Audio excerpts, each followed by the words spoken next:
네, 첫 번째 작전명입니다. 밸류업, 그 무엇도 없었다.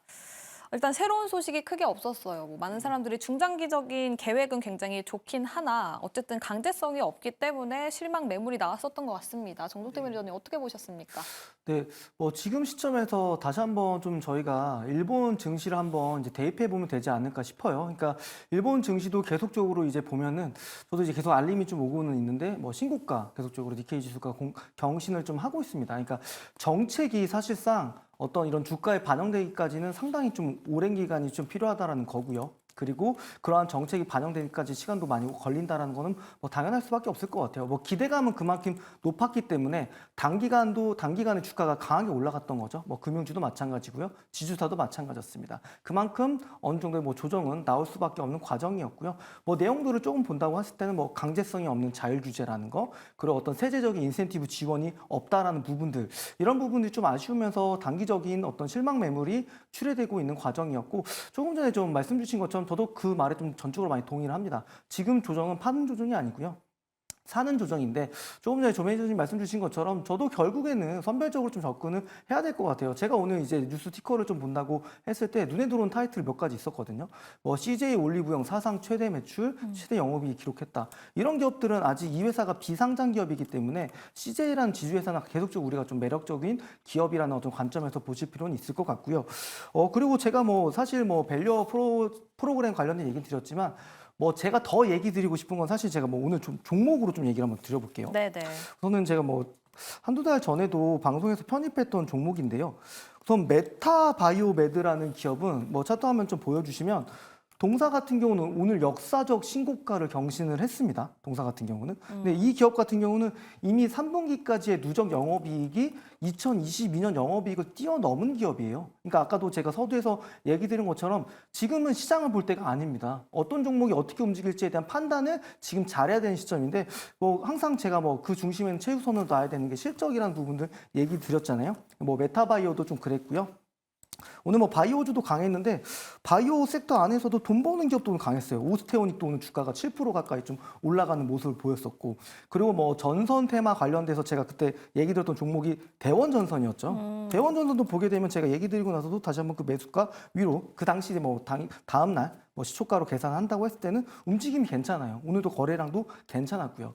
결국에는 밸류업 프로그램 관련된 부분들에 대해서는 아까 조금 전에 얘기 드린 것처럼 일정 부분 포트에는 반드시 가져가야 될 것 같아요. 그게 올해까지 계속적으로, 그리고 내년까지도 이어질 수 있는 탄력성이 강한 정책이라고 보기 때문에, 네. 이런 조정 같은 경우는 파는 어떤 게 아니라 사는 조정의 구간을 잘 활용하셔서 종목 선별이 좀 중요할 것 같고요. 그러면서도 아직까지 어닝 시즌 안 끝났습니다. 3월 30일 날 끝납니다. 네. 지금 중소형주들 실적 발표하고 있는데, 오늘 성우하이텍 실적 발표하면서 그대로 주가가 18% 가까이 올랐거든요. 근데 그 뉴스 나오거나 주가가 8% 오르고 더 올랐습니다. 그런 기업들도 한번 충분히 우리가 트레이딩 할 수 있는 종목들도 지금 현 시장에 많아요. 그래서 시장보다는 종목에 우리가 계속적으로 집중해야 되는 전략들을 월말까지는, 이번 주 얼마 안 남았으니까 좀 잘 챙겨가는 전략이 중요할 것 같습니다. 저PBR 관련주 조정이 나오고 있을 때 조금 포트 내에 담아봐도 좋다라고 의견을 주시면서 그중에서도 실적이 나오는 종목들을 주목해야 된다라는 이야기 들어봤습니다. 다음 조범수 매니저님은 오늘 프로그램 어떻게 보셨습니까? 오늘 강제성 없는 자율규제라고 지금 헤드라인이 떠 있는데 네. 이게 맞죠, 사실? 강제성이 있으면은 우리가 저기 위쪽의 나라도 아니고 네. 자율주의 시장에서 당연히 강제성 없는 거는 좀 당연한 부분이기 때문에 오늘 일정적으로 그저 차익분이 좀 나왔다고 보시는 게 맞을 것 같습니다. 특히나 이번에 포인트들을 좀 짚어보자면 단기 정책적으로 그치지 않겠다는 모습을 좀 보여주려는 듯 일본에 대한 정책에 거의 그대로 벤치마킹을 진행을 했고요. 그리고 이행 시기를 전반적으로 언급했다는 점, 그리고 마지막으로 이번에 ETF와 관련된 이슈가 있지 않습니까? 그러면 ETF가 이게 테마성으로 끝날 거냐, 아니면은 지속적인 성장 밸류업이 가능한 쪽으로 그럼 ETF를 구성할 것이냐에 대한 차이도 중요했는데, 지속적인 성장이 가능한 그런 기업들 위주로 ETF를 구성하겠다라는 이야기가 나왔기 때문에 굉장히 좀 원론적인 부분이에요. 그럼 좋은 기업은 계속 갈 수 있는 가능성이 열린다는 거죠. 우리가 기본적으로 재무 보고, PBR 보고, PER 보고, EPS 보고, 재무 구조, 여러 가지 많이 보시잖아요. 우리도 투자하면서. 그런 부분에 있어가지고 소외되지 않게 만들겠다. 있다라는 걸 정확하게 짚은 포인트가 있었습니다. 그래서 저는 오늘 발표가 나왔고 정부의 방향성을 정말 잘 본 것 같아요.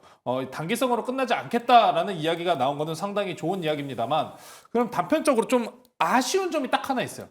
기간입니다.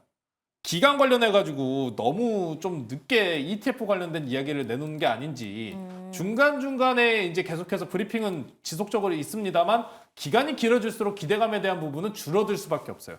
자, 그리고 제가 3월 관련돼서 이제 말씀드렸는데 우리가 기본적으로 3월 이 이제 총회에 관련돼가지고 지속적으로 이어지면서 상장 폐지도 찾아오는 그러한 3월입니다. 네. 자, 그럼 3월 중에 주주총회 통해 가지고 환원책을 얼마나 발표할 것이냐에 대한 여부도 중요하겠죠. 발표하는 기업도 있을 거고요. 안 하는 기업들도 있을 겁니다. 많이들 예상하시면서 주주 환원책이 강하게 기대되는 종목들은 지속적으로 좋은 모습을 보일 가능성이 높습니다만 미지수에 빠져 있는 종목군들 같은 경우에는 힘들 가능성이 있다라고 좀 판단을 해야 되겠죠. 사실 그래서 오늘 중 내지는 이전 발표 나오기 전에 금요일 날 일부 차익을 거두는 모습이 그렇게 나쁘진 않습니다. 사실 일자 파동 강하게 올라오는 상황이고 내가 그럼에도 보유하고 있는 주식에 대해서 성장 가능성을 기대를 하신다면은 그래도 끌고 가시는 게 맞습니다. 자, 일단 단기적으로 너무 강하게 올랐다는 부분을 좀 보여주다시피 오늘 차익이 좀 터져 흘러내려왔는데 차라리 그러면은 이 저PBR로 인해서 어느 정도 이 차익 실현 나온 이 물량들이 과연 시장이 어느 방향으로 갈까도 좀 중요하게 살펴봐야 될 것 같습니다. 지수는 일단 이제 그러면 시가총액 상위 PBR 향으로 올라갔었던 종목들이 그럼 추가적인 상승이 이전에 대비해서 강하게 올라가기는 어려워요. 그러면은 지수에 대한 레벨업은 이제 정말 삼성전자랑 SK 하이닉스에 따라 달린 겁니다.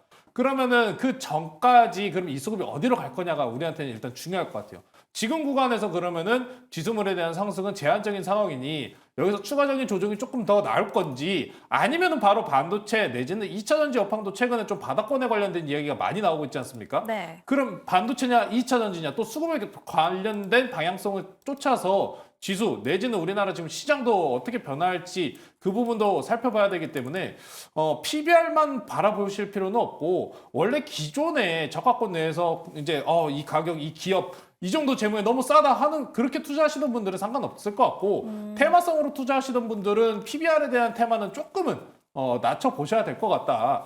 최근에 지금 뭐 제 정치적인 발언 아닙니다. 고지 한번 띄워주세요. 그 현 대통령분께서도 지지율이 40% 이상으로 많이 올라오셨어요.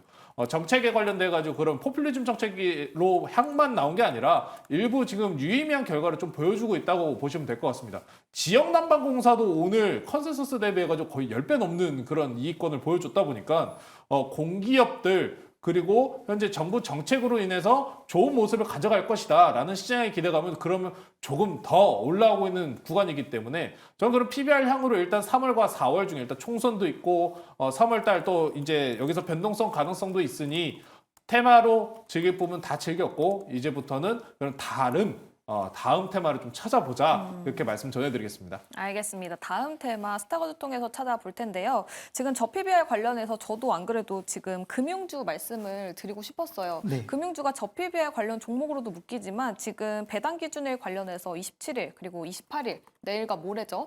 이제 들어가야 되잖아요. 그래야 한 달 보유하면 배당금을 받을 수가 있어서 네. 그것 때문에 주가가 오르기 전에 차익 실현을 했다라는 해석도 있더라고요. 어떻게 보십니까? 뭐 일정 부분 그런 부분에 대한 물량도 좀 있었을 것 같고요. 사실 뭐 금융사라든지 지수사 같은 경우는 이제 주가를 좀 강하게 부양시킬 수 있는 가장 큰 요인은 소각이라고 좀 봅니다. 네. 소각까지 좀 연결되는 부분들이 좀 이루어지는 기업들, 특히나 뭐 그런 기업들도 주가가 좀 강하게 좀 먼저 올라갔던 부분도 있기 때문에 사실 뭐 지금 단기적으로 시세가 빨리 붙었기 때문에 수급적인 요인에 의해서 그 단기적인 어떤 피로도 누적으로 인해서 좀 차익 실현 매물도 같이 나왔다는 부분들 좀 보셔야 되고요. 네. 뭐 전체적으로 좀 차트 흐름 본다고 했을 때는 뭔가 추세를 무너뜨리거나 아니면 전저점 이탈 정도의 흐름까지는 아니었습니다. 뭐 약조정이기 때문에 이런 가운데서 좀 옥석을 잘 가르면서 포트에 좀 일정 부분 잘 채워넣는 게 지금 시점은 더 중요한 게 아닌가 그렇게 좀 판단됩니다. 알겠습니다. 그럼 저PBR 관련주 내에서 보시는 종목, 주목하는 종목 따로 있으십니까? 네, 저는 건설기계 쪽 한번 관심 있게 보셔도 될 것 같아요. 이쪽은 이제 수익성도 좋고요. 아무래도 이제 이익이 많아야지 결국 주식 소각을 할 수가 있잖아요. 돈 못 버는 기업들은 주식 소각을 할 수가 없습니다. 뭐 그 회사가 가지고 있는 잉여금을 가지고 이제 주식을 사서 없애는 거기 때문에 뭐 HD 현대건설기계라든지 관련된 건설기계 섹터 종목들은 계속적으로 좀 관심 있게 한번 보셔도 되겠습니다. 건설기계 중에서도 HD 현대 건설기계를 주목해보자라고 말씀을 들어봤고요. 다음 조범수 매니저님도 저 PBR 관련주 내에서 보는 종목 있으십니까? 저는 크게 이제 PBR향으로 보는 건 없어요. 이게 왜 그러냐면은 건설 쪽도 저도 괜찮게 보고 있어요. 왜냐면은 이게 원전 쪽도 최근에 정책향으로 좋은 이야기가 나오고 있지 않습니까? 다만 이제 고금리 기간과 원자재 관련된 시황 이슈가 아직도 변동성이 크다 보니까 네. 건설주들이 건설주들이 이번에 저 PBR에 불과해도 못 올라온 모습이 있어요. 저도 그래서 현대건설 저도 동일하게 좀 좋게 보고 오. 있었어요. 현대건설 좀 좋게 보고 있었는데 조금은 더 확인할 부분이 있어 보이고 보험주, 은행주들 같은 경우에는 아직도 고금리 기간이 상당히 또 길지 않습니까? 수혜 관련돼 가지고 아직은 변동성이 굉장히 높은 상황이기 때문에 저는 PBR 향에 관련돼서는 이미 오른 만큼 올랐다. 좀 이렇게 좀 판단 드리고 다만 그럼에도 불구하고 아직도 괜찮은 종목들은 많이 있으니까요. 네. 그 부분은 저는 조금 이따 무료 방송에서 좀 말씀 전해드리도록 하겠습니다. 그럼 이거 하나만 더 여쭤볼게요. 현대차랑 기아 있잖아요. 네. 그건 어떻게 보세요? 이게 참 조금 이따가 우리 경선 이야기도 대선 이야기도 해야 되잖아요. 네. 트럼프 대통령이 돌아오면은 이게 득인가 실인가에 대한 부분 좀 애매해요. 네. 근데 현대기아차가 사실 매출 대비해 가지고 굉장히 저가권에 있는 건 사실이긴 합니다. 그래서 괜찮게 보고 있다 정도로 좀 말씀 전해드려야 될 것 같은데 이번에 트럼프 대통령이 또 그런 발언을 또 했지 않습니까? 이어가야 될 텐데 전기차 그리고 앞선 정부에서 이어갔었던 분위기는 아마 많이 줄어들 거예요.